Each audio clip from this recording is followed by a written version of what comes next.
Hello everyone, welcome again to MK's BioVision. Today we are going to discuss transfer RNA, its structure and its role as an adapter molecule. यहाँ हम transfer RNA का एक 2-डायमेंशनल structure देखते हैं, जिसको सबसे पहले रॉबर्ट डब्ल्यू हॉले ने 1965 में दिया था। इस स्ट्रक्चर में हम देखते हैं कि एक ट्रांसफर आरएनए का जो सेकेंडरी स्ट्रक्चर है वो क्लोवर लीफ से मिलता जुलता है, इसीलिए इसको क्लोवर लीफ मॉडल नाम भी दिया गया था। 2D ट्रांसफर आरएनए में 5 प्राइम से लेकर 3 प्राइम तक लगभग 73 से लेकर 93 न्यूक्लियोटाइड तक होते हैं। ये आपस में फोल्ड होकर 3 स्टेम लूप बनाते हैं। 3 स्टेम लूप बनाता है, एक इधर एक इधर इधर। क्लोवर लीफ में भी 3 लीफलेट होते हैं और ये इसका एक ओपन आर्म है जिसको हम एक्सेप्टर आर्म कहते हैं।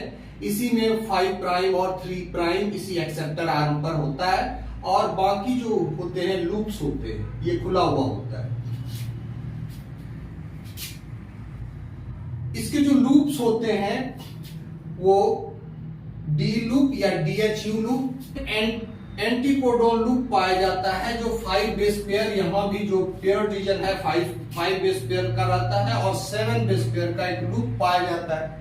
7 बेस पेयर का एक लूप पाया जाता है।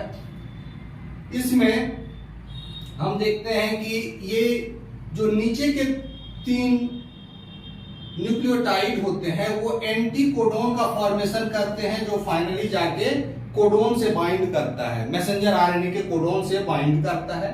यहां हम देख रहे हैं कि ये कोडोन मैसेंजर आरएनए का ये कोडोन है, यहां से एंटीकोडोन लूप पेयर करता है, यानी कि हाइड्रोजन बॉन्ड का फॉर्मेशन करता है। ये दोनों कॉम्प्लीमेंट्री सीक्वेंस होते हैं। इसमें ये वाला सीक्वेंस जो होता है ये 3 प्राइम जो 5 मैसेंजर आरएनए का है और 5 प्राइम का जो ये सीक्वेंस होता है और इधर बीच का जो होता है न्यूक्लियोटाइड, ये दोनों Watson and Crick base pair के अकॉर्डिंगली बाइंड होते हैं, जबकि ये वाला जो होता है 3 प्राइम एंटीकोडोन के 3 प्राइम और ये 5 प्राइम मैसेंजर आरएनए का ये वाला वोबुल बेस पेयर से के हिसाब से बाइंड करता है, यानी कि ऑल्टरनेटिव पेयरिंग होता है। ये यहां आइनोसिन है, ये भी एक मॉडिफाइड बेस पेयर है जो एंटीकोडोन रीजन में है। ये बाइंड कर सकता है, यूरेसिन के भी साथ बाइंड कर सकता है, गुआनिन के साथ भी बाइंड कर सकता है, साइटोसिन के साथ भी बाइंड कर सकता है। यानी कि ये काफी फ्लेक्सिबल है। ये जो फर्स्ट पोजीशन का बाइंडिंग है मैसेंजर आरएनए का और थर्ड पोजीशन का ये एंटीकोडोन का, ये ओबुल बेस पेयरिंग कहा जाता है। ये काफी फ्लेक्सिबल है, इसमें ऑल्टरनेटिव पेयरिंग पाया जाता है। अब एक वेरिएबल लूप है। वेरिएबल लूप यानी कि 4 to 5 न्यूक्लियोटाइड का एक छोटा सा लूप होता है।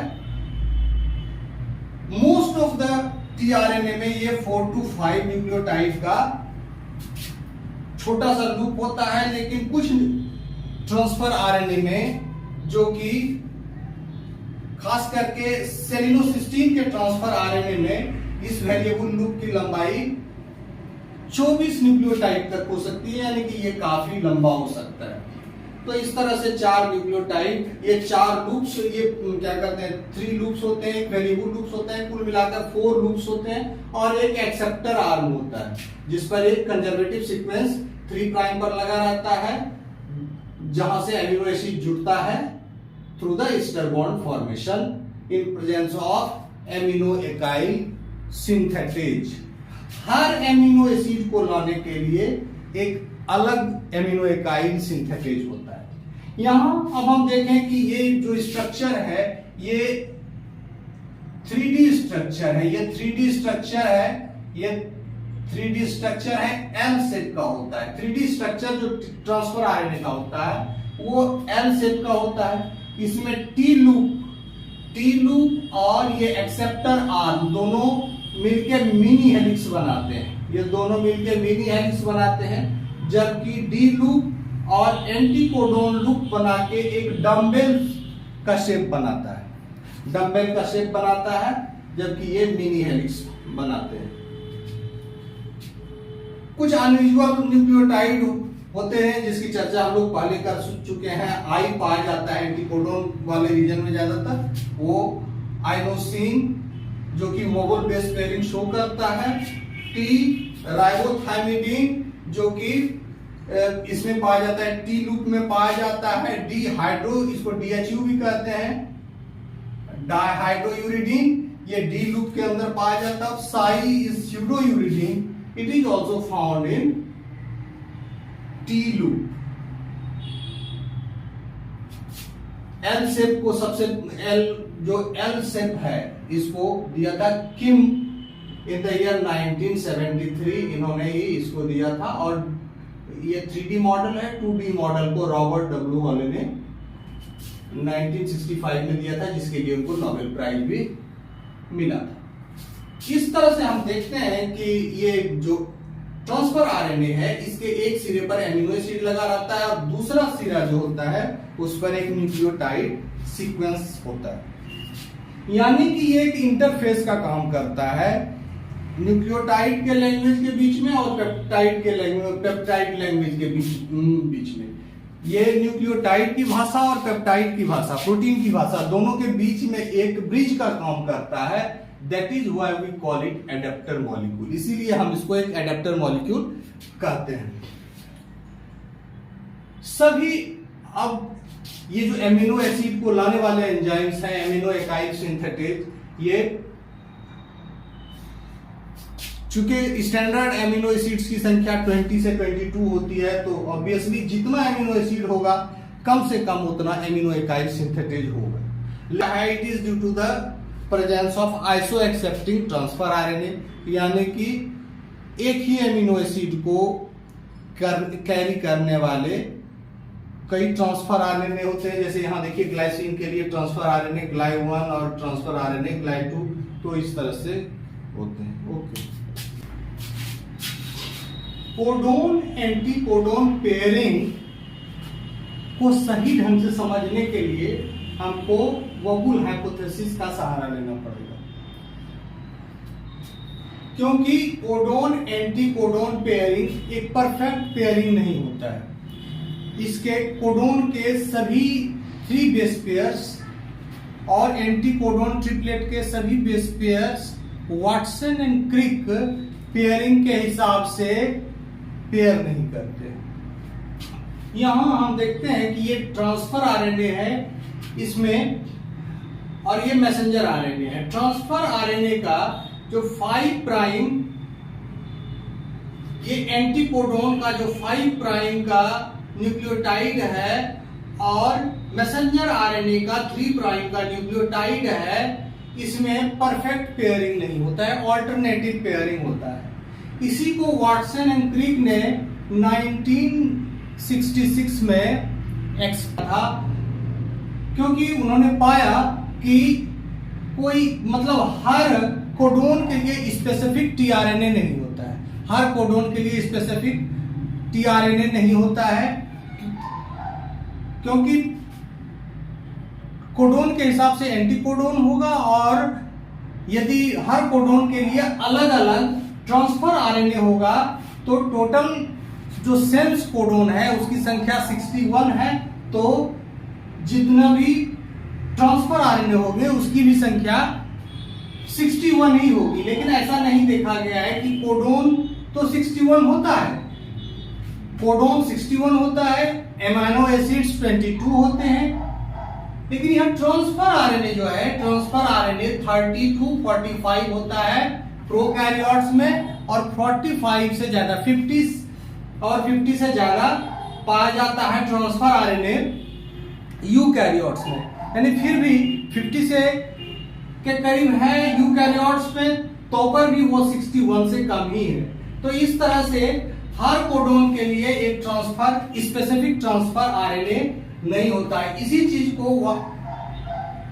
क्रिक ने 1966 में इसको बताया था और इसको वोबुल हाइपोथेसिस के नाम से जाना जाता है। वोबुल हाइपोथेसिस में हम देखते हैं ये ट्रिपलेट है कोडोन का और ये एंटी कोडोन का ट्रिपलेट है।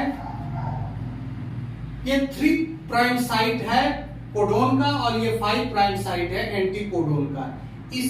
ये दोनों इस पोजीशन पर, ये जो है वोबुल पोजीशन है, यानी कि इसमें अल्टरनेटिव पेयरिंग पाया जाता है, जबकि इस दोनों पर 3 प्राइम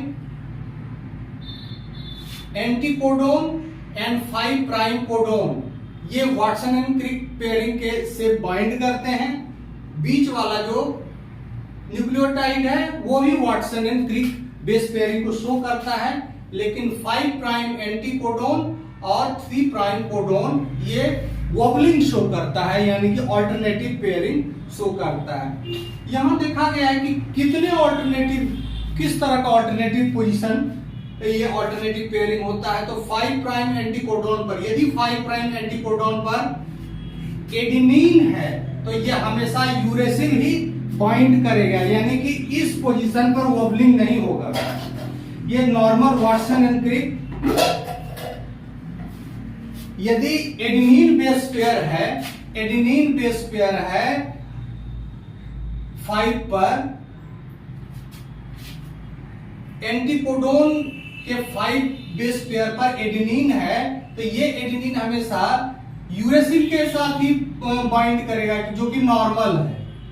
ये नॉर्मल है, ये वॉबलिंग नहीं है, नॉर्मल है। लेकिन यदि यहां गुआनिन आ जाए, जैसे ये गुआनिन है, यहां देखते हैं कि यदि गुआनिन आ जाए एडेनिन के जगह पर, यहां 5th पोजीशन पर यदि गुआनिन आ जाए तो ये यूरेसिल और साइटोसिन दोनों के साथ पेयर कर सकता है, यानी कि एक ही ट्रांसफर आरएनए दो कोडोन के साथ बाइंड। तो हम यहां देख रहे हैं कि यहां जो है ये एंटीकोडोन का पेयरिंग है AAG, यानी AAG किससे बाइंड कर सकता है? UUC से बाइंड कर सकता है, UUU से भी बाइंड कर सकता है। यहां हम देख रहे हैं कि इसके थर्ड, ये 5 प्राइम पर गुआनिन है, 5 प्राइम पर यहां गुआनिन है, और ये गुआनिन जो है 5th प्राइम पर ये 3 प्राइम, ये मैसेंजर आरएनए के 3 प्राइम के यूरेसिल और साइटोसिन से बाइंड कर सकता है। तो यहां यूरेसिल है और यहां साइटोसिन है। तो ये एंटीकोडोन है, ये एंटीकोडोन है और ये कोडोन है। तो ये एक एंटीकोडोन, यानी कि एंटीकोडोन एक ही ट्रांसफर आरएनए है, एक ही ट्रांसफर आरएनए है जो दो कोडोन के साथ बाइंड कर सकता है, दो कोडोन के साथ बाइंड कर सकता है।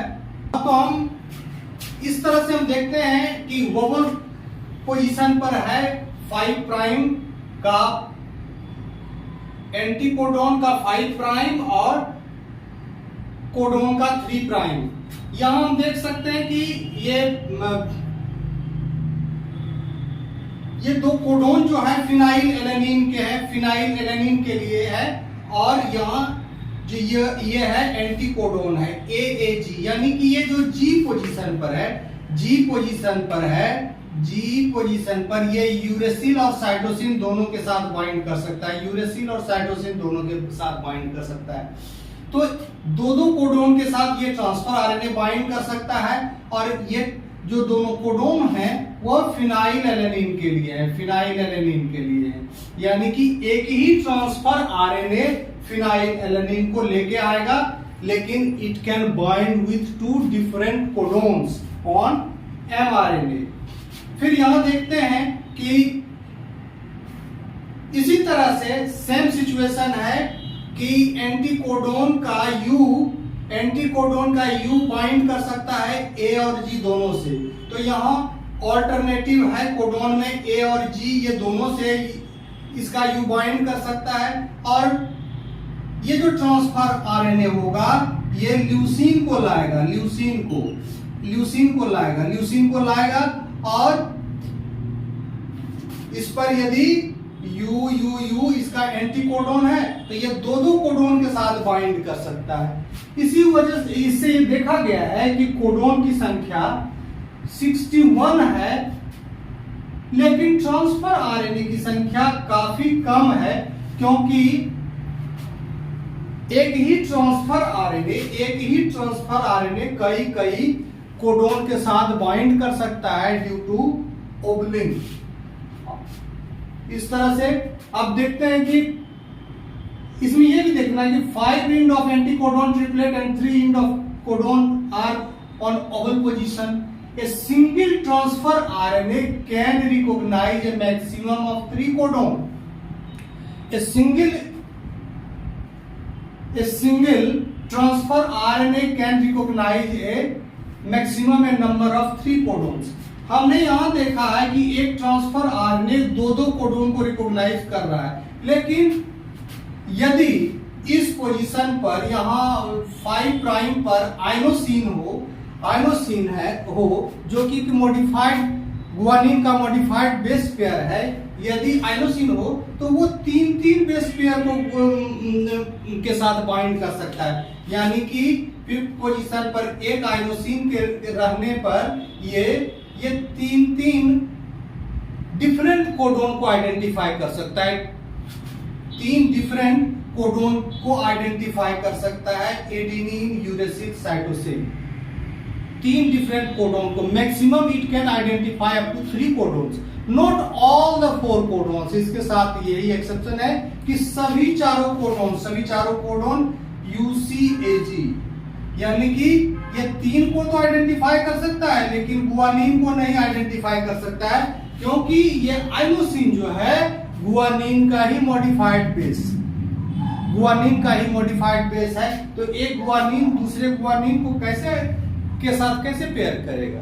इस तरह से ये it can recognise up to only 3 base pairs, 2 to 3 base pairs, not all the 4 base pairs.